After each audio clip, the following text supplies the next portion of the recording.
And now for the big reveal. I have with me the Apple Watch, the brand new Series 8. Series 7, boss. Series 7? Okay, sorry. This is my old one, the one I've been wearing for a while.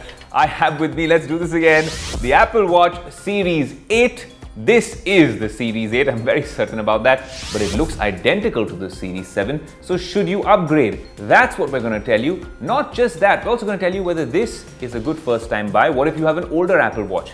And if you're not an Apple fanboy or not in the Apple ecosystem, then what about this Android flagship, which happens to be the Samsung Galaxy Watch 5 Pro? All of these questions will be answered in this real-world, genuine, honest review on Tech Today.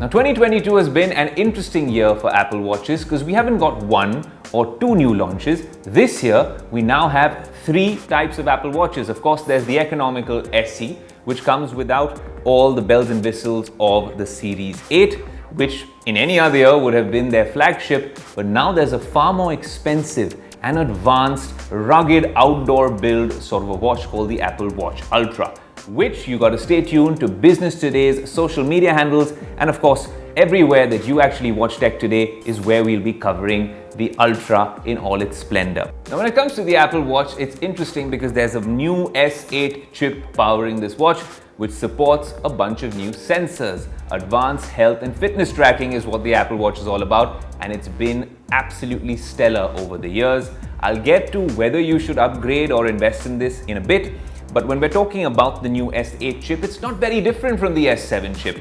But it now comes with support for an improved accelerometer, gyroscope. It comes with crash detection. That's when it's needed. And of course, it also comes with body temperature sensors. There's a couple of them on the new Apple Watch Series 8, but Apple's watch to body temperature monitoring is very different from you just putting a thermometer on and understanding whether you have a fever or not. This is more long term. In fact, I haven't even been able to log my body temperature on this because it gives you a median sort of a temperature if you wear the Apple Watch in a particular cinema mode or sleep mode for 5 consecutive nights. It then gives you this sort of an average temperature, and over time it tells you how much you deviate from that temperature. So if your temperature was 98.4 and it goes up to 99, you'll know that over time. It's not on the spot. It's a lot more like how the Aura Ring perhaps approaches body temperature sensing. But it also comes with crash detection, which honestly, I love my job and I can go to the moon and back for this particular job. It's a dream job that I have on Tech Today. But the fact of the matter is I can't test crash detection. To do that, well, we gotta hope that Apple's algorithm is spot on, because it could be a safety feature which we didn't know we all needed. Of course, the new Apple Watch Series 8 comes with a low power mode.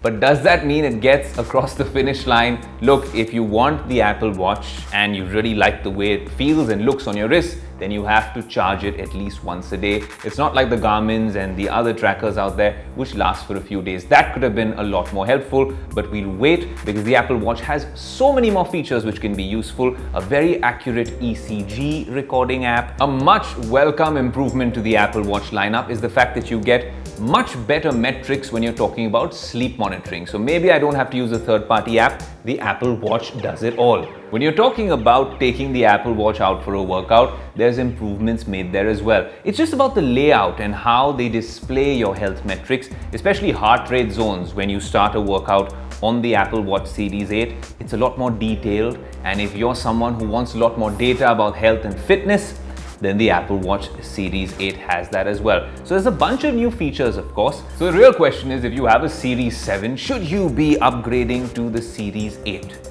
Well, the simple answer is no. The Series 7 is fantastic and has almost all the features of the Series 8, especially once you upgrade this to watchOS 9.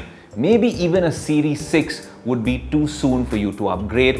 Anything before that, and you start looking at the Series 8, because with each year there have been incremental upgrades. Anything before the Watch 5, that's the Series 5, you must upgrade to the Series 8, because that's when you can see the real changes in Apple's ecosystem and how it becomes a lot more important. Now you get a Wi-Fi and a cellular option, several colors, all sorts of straps. Now there's no Nike watch.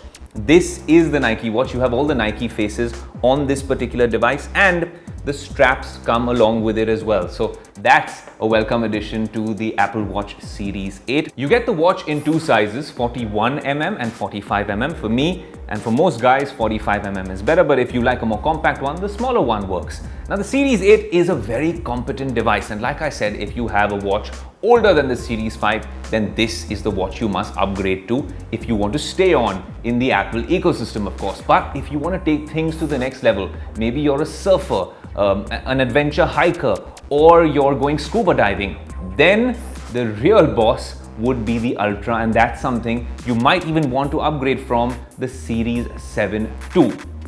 The other question now is the Galaxy Watch 5 Pro. Look, they're meant for two different ecosystems, but I'll tell you in terms of just looking at them, initial impressions of both of them, the Watch 5 Pro has this circular design. So first of all, if you're ecosystem agnostic, what does that mean? Well, what I'm trying to say is if you're not devoted to an Apple ecosystem, you don't have an iPhone and an iPad and a MacBook and all of that, and you're open to exploring all sorts of technology, then there's a bunch of other options in the Android world and in the non-Apple world.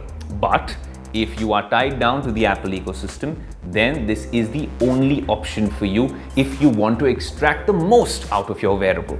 But if you're not invested in the Apple ecosystem, then you must be looking at a bunch of other suitors, Garmin's, Fitbits. We've had all those devices on Tech Today. But I think the Samsung Galaxy Watch 5 Pro might be worth your money if you are a Samsung user. So it's very simple. If you are in the Android ecosystem or you're open to other devices, and it just helps if you have a Samsung Galaxy device, maybe the Fold, maybe the Galaxy S22 Ultra, or even another Galaxy phone, that's when this watch will come in its own. So of course, this isn't an apples to apples comparison like I always say, but it's interesting that Samsung got together with Google and of course with the acquisition of Fitbit. We expected the world from Samsung.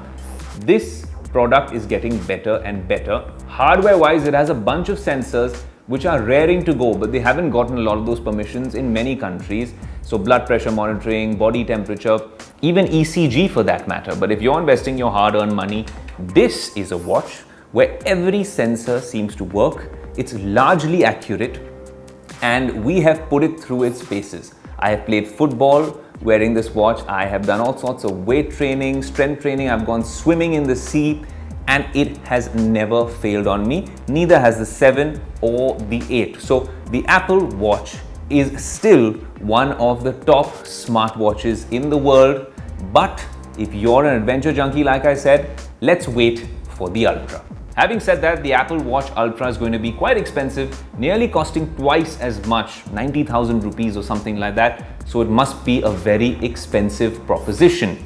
The SE doesn't come with all the health and fitness tracking monitors that we need on an Apple Watch. The Ultra gets too expensive. This is the middle sibling which hits the sweet spot. That's what we think about the Apple Watch Series 8.